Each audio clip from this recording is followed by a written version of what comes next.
Французький слід. Кожний народ, що тут жив, слід у краю нам лишив.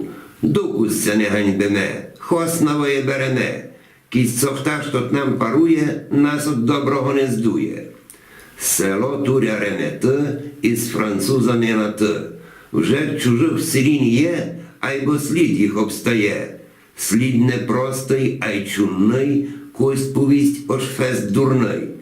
Ми, руснаки, научені їсти крумплики печені, шовдарик, пекничку гурку і пасольку, пораз курку, бограч, гуляш ладене, по-мадярськи вже к'їме.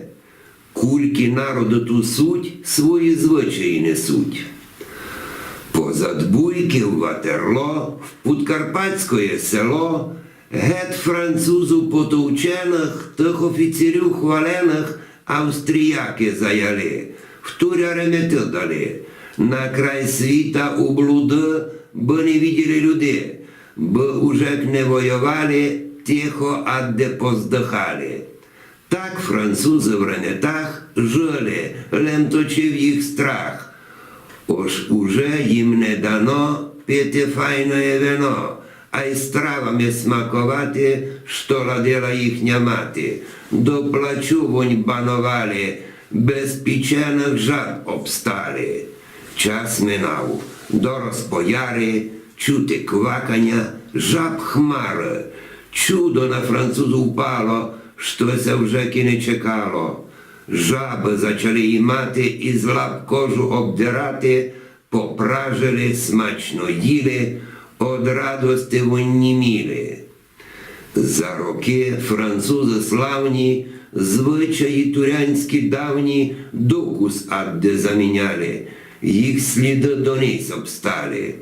Деся взяли колешив, розум шотким заплішив, вудки звичай їсти жаби, напражити їхні лаби. Кобо жабу смакував, кожний бо в нас блював, дуже скарідно сесе, лем от думки тя трясе. А й бо в Туря Реметах челядь стратила тот страх. У яри в шотки втікавуть по лісах, жаби й мавуть. Та і штрімфлі кожу блуплять, стегна жаби страх як люблять. І французи в Ренетах мису жаб з'їдять пудмах. Все такої і на сміх, жаби їсти про нас гріх, коли шовдар в хижі є, ту чогось не устає. В Ренетах челяди много, молодого і старого, жаба кожного болить, в червах у нім бурчить. А іще б не хібило, би за що заробило, наймати, продати, тільки жаби де найти. 200 року їх їдять, жаби вже не кваконять.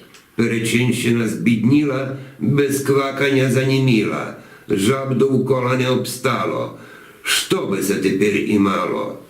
Реметяни не збанують, ні жаб не зашифтують, із французького сліду слозовєтко і біду. В краю був Туря Париж, се тобі не здохла миш, а обстали Ремети, жаб не є, Боже прости.